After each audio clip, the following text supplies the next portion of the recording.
Through stories of the past and present, two writers are on a quest to explore the rich cultural heritage of this wonderful part of Montana known as Musselshell County.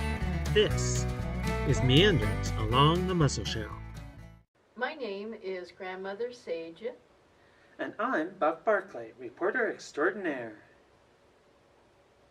Today we visit the gas station at the bottom of Laundry Hill. The gas station is an important character in today's story. History and today. How many of you know what the gas station at the bottom of the hill in Roundup is called? Some people would say Phillips 66, because that's what the sign says, and that is actually the current name of the business. But most of the people who call it that are tourists, or those who are pretty new in town. I haven't talked to any of the people who work there on this subject, but I imagine that they also probably tend to refer to it by its proper name, at least while they are at work. Some of you who have lived in Roundup for a while will remember that it used to be a Liberty station, and before that it was an Exxon station. So one could easily imagine that it is frequently referred to as the Old Liberty Station or the Old Exxon. However, this is not the case, and anyone who refers to it as that is pretty much viewed as a poser, just trying to pass themselves off as an old-timer, or someone in the know. It was the Exxon station when I moved here, but even back then, after getting a few weird looks, I quickly learned that you never call it that unless you are trying to flaunt your outsider status. Many of you Roundup folks already know the correct answer, but for those that don't, it is most commonly known as the Old Pepco. I'm not sure when it actually was a Pepco station, but whether or not you ever knew it as that, that is the name that all the long-time residents I've talked to still refer to it as today. That is only one of many such references that one learns when spending time around people who have lived here a long time, if not their entire life.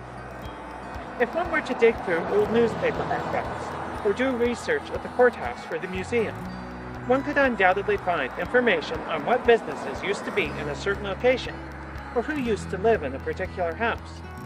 But there is something special about hearing such things referenced in everyday conversation. Even though the business may be long gone, or the people have died or moved away, something that once was is still alive in the memories of those who were there, and because those who were there are now a part of my life, I myself am now connected, no matter how slightly, to a past that I never had the privilege of experiencing. Sometimes we tend to think of history as a dead topic, something that is over and has little relevance as we live in the present and eternally move towards the future. But history is all around us, and all that is happening now will one day be nothing more than history to the people who are just now being born, and everyone who will be born in the future. As the years pass, many little bits and pieces of history will end up lost and forgotten along the way, or perhaps only remembered to pass down among a select few people. So there is no guarantee that any of us, or anything we do, will be remembered in generations to come. But if we are remembered, we must each ask ourselves what we would like to be remembered for. It is not healthy to live one's life in the pursuit of being remembered, but we should strive to live in such a way that we would not be sorry or ashamed if our lives and actions would be remembered for generations to come. Just something to think about. For more of Kenny's writings, see his first book called Riding the Range, Volume 1. You can also check out his newest release entitled Riding the Range, Volume 2. Join us next time when Kenny is patiently awaiting his family's wonderful Thanksgiving dinner.